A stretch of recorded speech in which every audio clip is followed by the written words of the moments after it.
Hello friends, welcome back to another video from RPM agri knowledge. आज हम discuss करने वाले हैं बीएससी फोर्थ सेमेस्टर में subject production technology for ornamental crafts MAP and landscaping subject से orchid की cultivation से रिलेटेड कुछ इंपॉर्टेंट एमसीक्यूज जो कि आपके एग्ज़ाम पॉइंट ऑफ व्यू से काफ़ी इम्पॉर्टेंट होने वाले हैं।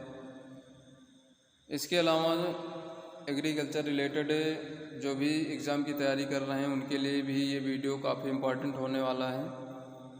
इससे पहले बता दें कि जो भी हमारे चैनल को पहली बार विजिट कर रहे हैं, आपको इससे रिलेटेड जो रोज़ जरबेरा है, कार्नेशन है या अन्य हार्टिकल्चरल इंस्टीट्यूट हैं, गार्डन है, उससे रिलेटेड वीडियो हमारे चैनल पर अपलोड हैं। इसकी प्लेलिस्ट भी आपको मिल जाएगी। इसके अलावा डिस्क्रिप्शन में भी हम इसकी लिंक आपको प्रोवाइड करा देंगे, तो उन वीडियो को भी आप लोग विजिट कर सकते हैं। तो आइए शुरू करते हैं आज का वीडियो लेक्चर। इसमें पहला क्वेश्चन दिया गया आर्किड की फैमिली है। ऑप्शन है रोजेसी, कैरियोफिलेसी, आर्किडेसी, लिलिएसी। तो रोजेसी में आपका रोज आ जाता है, कैरियोफिलेसी में आपका कार्नेशन आ जाता है, आर्किडेसी में आपका आर्किड है, तो इसमें ऑप्शन नंबर सी आपका सही होगा। और लिलिएसी में लिलियम या कुमुदनी आपका आ जाता है, तो इसमें आपका ऑप्शन नंबर सी सही होगा। इसके बाद अगला क्वेश्चन दिया गया है आर्किड है annual, biennial, perennial, none of this. तो आर्किड आपका पेरेनियल या बहुवर्षीय पौधा है, तो इसमें ऑप्शन नंबर सी सही होगा, पेरेनियल। इसके बाद अगला क्वेश्चन दिया गया है भारतीय उद्भव के आर्किड हैं।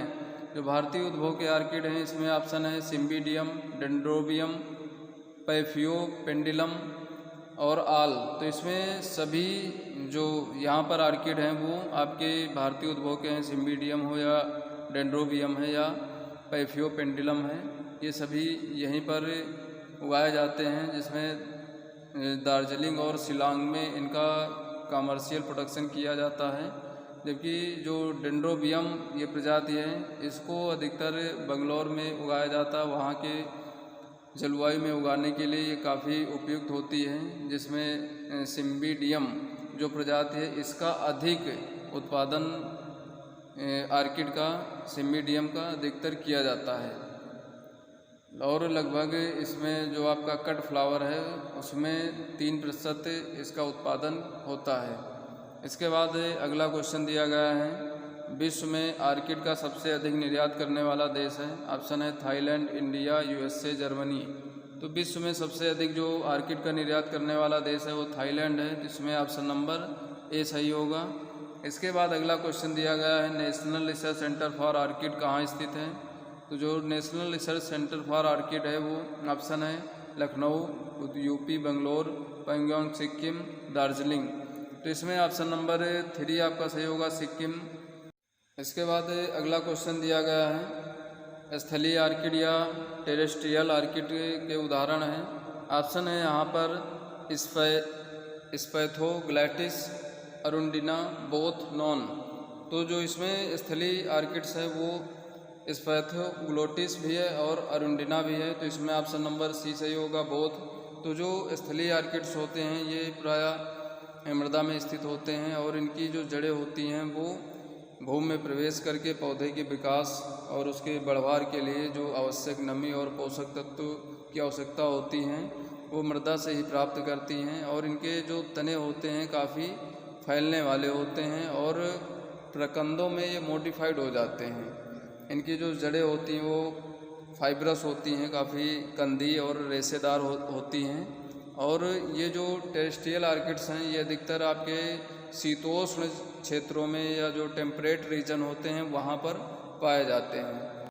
इसके बाद अगला क्वेश्चन दिया गया है अधपादपी आर्किड या एपीफाइटिक आर्किड का उदाहरण है। ऑप्शन है वंडा, डेंड्रोबियम, बल्बोफाइलम, ऑल। तो जो एपीफाइटिक आर्किड्स होते हैं इसमें वंडा भी है, डेंड्रोबियम भी और बल्बोफाइलम है, तो इसमें आल वाला ऑप्शन सही होगा। इसमें सभी एपीफाइटिक या अधिपादपी आर्किड्स होते हैं।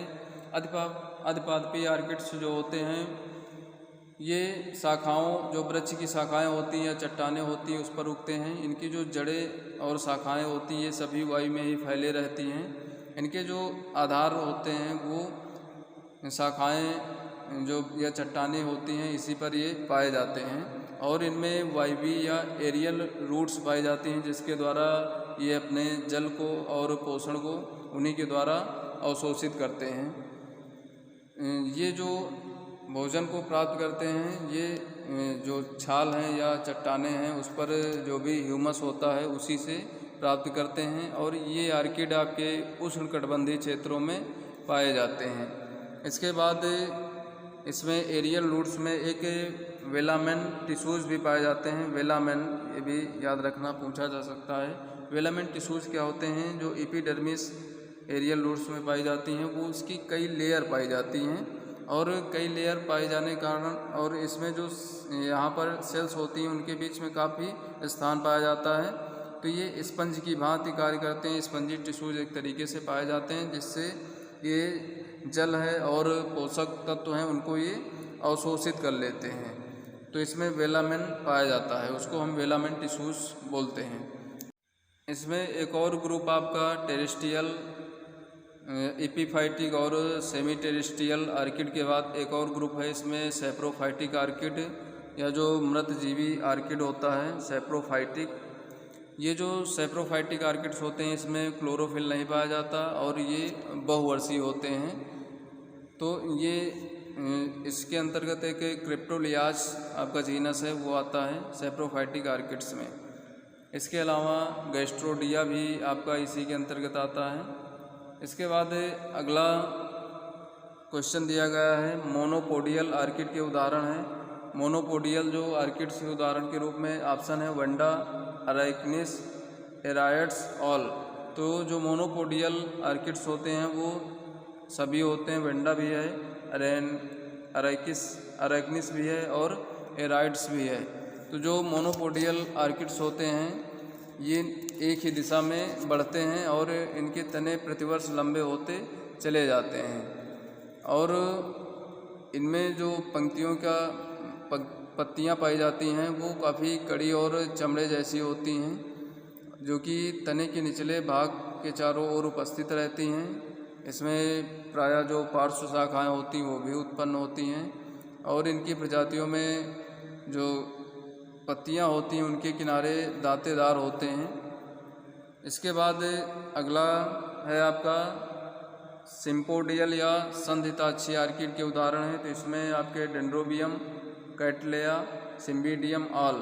तो इसमें सिम्पोडियल जो आर्किड है इसके उदाहरण आपके डेंड्रोबियम भी है, कैटलेया भी है और सिम्बिडियम भी। और तो इसमें तीनों हैं तो इसका ऑप्शन आपका ऑल वाला सही होगा, फोर्थ जो संधिताक्षीया सिम्पोडियल आपके। तो इसमें इस वर्ग में जो आर्किड्स होते हैं उनके पौधों के तनों में आभासी कंद पाए जाते हैं और वे एक मौसम या दो मौसम व्यतीत होने पर परिपक्व हो जाते हैं। आभासी कंद क्या होते हैं? थोड़े समय तक बने रहते हैं परंतु धीरे धीरे वो भी समाप्त हो जाते हैं, जिसके इनमें जो जमा खाद्य पदार्थ होता है वो फिर इनके विकास के काम आता है। इसके बाद अगला क्वेश्चन दिया गया है आर्किड के फूलों में नर एंथर और मादा गाइनोसियम के फ्यूजन से बनता है। तो इसके जो फ्लावर्स होते हैं आर्किड में 3 पेटल पाए जाते हैं और 3 इसमें सेपल भी पाए जाते हैं। सेपल और पेटल की संख्या इसमें 3-3 होती है। और इसमें एक और ख़ास बात होती है कि इसमें जो सेपल और पेटल्स होते हैं वो सभी कलरफुल होते हैं। ये नहीं कि इसमें आपके हरे होते हैं, इसमें दोनों कलरफुल पाए जाते हैं। और इसमें एक ख़ास बात ये होती है कि इसमें जो नर और मादा भाग हैं दोनों एक में ही ऐड रहते हैं, मिले हुए रहते हैं। तो उसको हम क्या कहते हैं? तो ऑप्शन है यहाँ पर column, gynostegium, gynandrium, all of the above या पोलिनिया। तो इसमें कॉलम भी उसको बोलते हैं, गाइनोस्टोमियम भी बोलते हैं और गाइनोड्रियम भी बोलते हैं। तो इसमें ऑल ऑफ द अबव वाला ऑप्शन सही होगा। जबकि जो पोलिनिया है इसमें जो पोलन होता है आर्किड का, जो कि जनरली आपके वैक्सीमोसिस होता है जिसको हम पोलिनिया के नाम से जानते हैं, जो कि इनकी संख्या 2 से 8 के बीच पाई जाती है। इसके बाद अगला क्वेश्चन दिया गया है, आर्किड में पुष्प क्रम का प्रकार है। तो आर्किड में जो पुष्प क्रम का प्रकार है वो ऑप्शन है simple रेसिम, spike, branches, panicle, all. तो इसमें सभी प्रकार के पुष्प क्रम पाए जाते हैं। सिंपल रेसिम भी पाया जाता है, स्पाइक भी पाया जाता है और ब्रांच पेनिकल भी पाया जाता है। तो इसमें ऑप्शन नंबर डी आपका सही होगा। इसके बाद अगला क्वेश्चन दिया गया, आर्किड के फल का प्रकार है। ऑप्शन है कैप्सूल, बेरी, ड्रूप, हिप्स। तो इसमें कैप्सूल टाइप के जो फल का प्रकार होता है आर्किड में, इसमें ऑप्शन नंबर ए सही होगा। इसके कैप्सूल में लगभग एक कैप्सूल में 50,000 से लेकर के 60,000 तक इसमें जो बीजों की संख्या होती है वो पाई जाती है एक कैप्सूल के अंदर, क्योंकि आर्किड में जो बीज होते हैं ये सबसे छोटे बीज विश्व में आर्किड के ही पाए जाते हैं। तो एक कैप्सूल में इनकी बहुत सारी संख्या पाई जाती है। इसके बाद अगला क्वेश्चन दिया गया है, आर्किड का सबसे बड़ा जीनस है। ऑप्शन है डेंड्रोबियम, रिनैंथेरा, बल्बोफाइलम, गैलीलोला। तो जो आर्किड का सबसे बड़ा जीनस है वो आपका बल्बोफाइलम है और डेंड्रोफाइलम जो है वो सेकंड लार्जेस्ट जो जीनस है वो डेंड्रोबियम है। इसके बाद जो रिनैंथेरा है, रिनैंथेरा आपका पॉपुलर बिगनिक और आर्किड है। इसके अलावा जो गैलीलोला है ये आपका लार्जेस्ट इंडियन आर्किड है। ये सबसे बड़ा जो आर्किड है भारत का गैलीलोला। इसके बाद अगला क्वेश्चन दिया गया है, बी आर्किड है। बी मतलब जो मक्खी या मधुमक्खी के तरीके से या आपकी जो बर्र होती है वैस्प, उस प्रकार के आर्किड का कौन सा उदाहरण है। इसमें पहला ऑप्शन दिया गया है ओन्सिडियम, ओफाइरिस, ब्रेसिका, अराइकनिस। तो इसमें ओफाइरिस जो कि आपका बी आर्किड्स है, जो कि मधुमक्खी और या फिर बर्र के तरीके इनके फूल दिखाई पड़ते हैं, जबकि ओन्सिडियम के जो फ्लावर्स होते हैं वो डांसिंग लेडी या बटरफ्लाई के तरीके दिखाई देते हैं, इसलिए इसको हम डांसिंग लेडी या बटरफ्लाई आर्किड के नाम से भी जानते हैं। और जो ब्रेसिका है, इस जीनस के जो आर्किड्स होते हैं वो स्पाइडर आर्किड्स कहलाते हैं। इनके फूल स्पाइडर के तरीके दिखाई पड़ते हैं, मकड़ी के तरीके दिखाई पड़ते हैं। अराइकनिस जो जीनस है ये इसके जो फ्लावर्स होते हैं वो स्कॉर्पियन या बिच्छू के तरीके दिखाई पड़ते हैं, इसलिए इसको स्कॉर्पियन आर्किड्स के नाम से जानते हैं। इसके बाद अगला क्वेश्चन दिया गया है, आर्किड के लिए अपेक्षिक आर्द्रता होनी चाहिए। तो ऑप्शन है यहाँ पे 20 से 30%, 75 से 80%, 90 से 95%, 100%। आर्किड के लिए अधिक अपेक्षिक आर्द्रता की आवश्यकता होती है, तो इसके लिए 75 से 80% अपेक्षिक आर्द्रता या रिलेटिव ह्यूमिडिटी होनी चाहिए। तो इसमें ऑप्शन नंबर बी सही है। इसके बाद अगला क्वेश्चन दिया गया है, बीज अंकुरण के लिए उपयुक्त तापमान है। तो ऑप्शन है यहाँ पर 20 से 25 डिग्री सेल्सियस, 15 से 20 डिग्री सेल्सियस, 30 से 35 डिग्री सेल्सियस, 40 से 45 डिग्री सेल्सियस। तो बीज अंकुरण के लिए जो उपयुक्त तापमान है वो 20 से 25 डिग्री सेल्सियस उपयुक्त होना चाहिए। तो इसमें ऑप्शन नंबर ए सही है। इसके बाद अगला क्वेश्चन दिया गया है, सिम्बिडियम आर्किड के लिए रात के तापमान की आवश्यकता होती है। तो ऑप्शन है 20 से 25 डिग्री सेल्सियस, 15 से 20 डिग्री सेल्सियस, 10 से 12.5 डिग्री सेल्सियस, 40 से 45 डिग्री सेल्सियस। तो जो सिम्बिडियम प्रजाति है उसके लिए जो टेम्परेचर है वो रात का 10 से 12.5 डिग्री सेल्सियस होना चाहिए, जबकि जो टेम्परेचर की रेंज है, जो औसतन टेम्परेचर सिम्बिडियम प्रजाति के लिए होना चाहिए वो 15.5 से 21 डिग्री सेल्सियस के बीच होना चाहिए सिम्बिडियम के लिए। ये आपका कोल्ड आर्किड्स हैं जो कि ज़्यादा ठंडी वाले क्षेत्रों में उगाया जाता है। इसके अलावा जो वार्म आर्किड्स हैं जैसे वेंडा, डेंड्रोबियम है, इसके लिए 21 से 29 डिग्री सेल्सियस टेम्परेचर की आवश्यकता होनी चाहिए। और जो इंटरमीडिएट आर्किड्स हैं जैसे कैटिलेया, इसके लिए 18 से 21 डिग्री सेल्सियस टेम्परेचर की आवश्यकता होती है। इसके बाद अगला क्वेश्चन दिया गया, वंडा का प्रवर्धन किया जाता है। तो इसमें ऑप्शन है air layering, division, grafting, power stall, cutting. तो जो वंडा है इसका जो कमर्शियल लेवल पर प्रोपोगेशन किया जाता है वो एयर लेयरिंग के द्वारा किया जाता है। तो इसमें ऑप्शन नंबर ए सही है। तो इसके बाद हम इसमें कुछ इम्पॉर्टेंट पॉइंट्स जान लेते हैं प्रोपोगेशन से संबंधित। इसमें जो फ्लावर स्टॉल के कटिंग के रूप में प्रयोग किया जाता है वंडा की प्रजातियों में अरेग्निस और एस्कोसेंट्रम जो प्रजाति हैं इसके लिए हम यहाँ पर फ्लावर स्टॉल के कटिंग का यूज करते हैं। इसके बाद अगला है आप सूट्स, या इसको हम जो आर्किड्स के आप सूट्स होते हैं इसको हम केकिस के नाम से भी जानते हैं, जिसमें आप सूट के रूप में हम डेंड्रोबियम का प्रवर्धन करते हैं, फेलेनोप्सिस का प्रवर्धन करते हैं, पैफियोपेडिलम का हम प्रोपोगेशन करते हैं, और डिवीज़न के द्वारा हम डेंड्रोबियम, कैटलेया, इपीडेंड्रम और ओन्सिडियम इनका प्रवर्धन करते हैं। जितने आपके सिम्पोडियल या संधिताक्षी आर्किड्स हैं उसमें हम डिवीज़न के द्वारा प्रोपोगेशन करते हैं। तो अगर यहाँ पर डिवीज़न के द्वारा किसका प्रोपोगेशन किया जाता है ये पूछता है, तो वहाँ पर आपका सिम्बिडियल जो सिम्पोडियल है आर्किड्स उसका हम प्रोपोगेशन डिवीज़न के द्वारा करते हैं, जबकि हम जो मोनोपोडियल है उसको हम टॉप कटिंग के द्वारा प्रोपोगेशन कमर्शियल लेवल पर करते हैं। इसके बाद अगला क्वेश्चन दिया गया है, आर्किड फ्लावर का स्टोरेज टेम्परेचर होना चाहिए। आर्किड के जो फ्लावर्स होते हैं उसके लिए जो स्टोरेज टेम्परेचर है वो कितना होना चाहिए। तो ऑप्शन यहाँ पर दिए गए हैं 10 से 15 डिग्री सेल्सियस, 5 से 7 डिग्री सेल्सियस, 15 से 20 डिग्री सेल्सियस, 0 से 1 डिग्री सेल्सियस। तो जो आर्किड के फ्लावर हैं उसके लिए स्टोरेज टेम्परेचर 5 से 7 डिग्री सेल्सियस होना चाहिए। इसमें ऑप्शन नंबर आपका बी सही है। अगर हम इसको ज़्यादा और निम्न तापमान पर स्टोरेज करते हैं तो उससे फ्लावर में चिलिंग इंजरी देखने को मिलती है। तो इसको हम 5 से नीचे इसको स्टोरेज को नहीं करना चाहिए।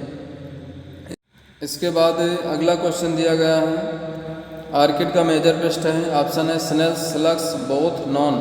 तो जो आर्किड है इसका मेजर पेस्ट स्नेल से भी और स्लग से भी, तो इसमें ऑप्शन नंबर सी आपका बहुत सही होगा। और स्नेल्स और स्लग या मोलस्का संघ के प्राणियों को मारने के लिए जो दवा प्रयोग की जाती है उसका नाम है मेटल डिहाइड का प्रयोग इसमें किया जाता है। मोलस्का संघ को मारने के लिए मोलस्कीसाइड्स होती हैं, ये काफ़ी इफ़ेक्टिव दवा है। इसके बाद इसमें एक मेजर डिजीज़ भी लगता है, उसको हम हार्ट रॉट के नाम से जानते हैं, जो कि फाइटोप्थोरा के द्वारा ये डिजीज़ काज किया जाता है। इसके बाद अगला क्वेश्चन दिया गया है, आर्किड में अधिकांशतः सुषुप्तावस्था पाई जाती है। तो आर्किड में जो सुषुप्तावस्था पाई जाती है उसके लिए ऑप्शन है नवंबर टू मई, अक्टूबर से दिसंबर, नवंबर से मार्च और नॉन। तो जो आर्किड में सुषुप्तावस्था पाई जाती है वो नवंबर से मार्च में अधिक देखने को मिलती है। तो इसमें ऑप्शन नंबर सी सही है। इसके अलावा इसमें कुछ इम्पॉर्टेंट वैरायटीज़ भी आर्किड्स के हैं जो कि डिफरेंट ग्रुप के अंदर दी गई हैं, तो इनको भी आप लोग याद कर सकते हैं आसानी से। इसमें जो कि डेंड्रोबियम आपकी प्रजाति है, इसमें इम्मा वाइट है, सोनिया 17 है, सोनिया 28 है, न्यू पिंक है, पिंक टिप्स है, कैंडी स्ट्राइप है। ये प्रजातियाँ आपके डेंड्रोबियम में जो जीनस है उसके अंतर्गत आती हैं। अगला है सिम्बिडियम में आपका पीटर पैन और प्रोमोना है। अगला है फेलेनोप्सिस जिसमें टेक्सास स्टार और वायलेट मिस्ट हैं, ये 2 किस्में काफ़ी कॉमन हैं। वंडा ग्रुप में आपके यूनिंगुलो और होनोलुलु किस्में ज़्यादा कॉमन हैं। कैटलेया ग्रुप में वाइट क्रिसमस और स्टेला, ये 2 किस्में ज़्यादा पॉपुलर हैं। इसके बाद ओन्सिडियम में आपका टिनिटिम, सेंट एने और गोल्डन शावर, ये किस्में ज़्यादा कॉमन हैं। तो ये था हमारा आज का आर्किड के ऊपर वीडियो। कैसा लगा कमेंट बॉक्स में ज़रूर बताएं। वीडियो को ज़्यादा से ज़्यादा शेयर करें, लाइक करें और चैनल को सब्सक्राइब करें। धन्यवाद।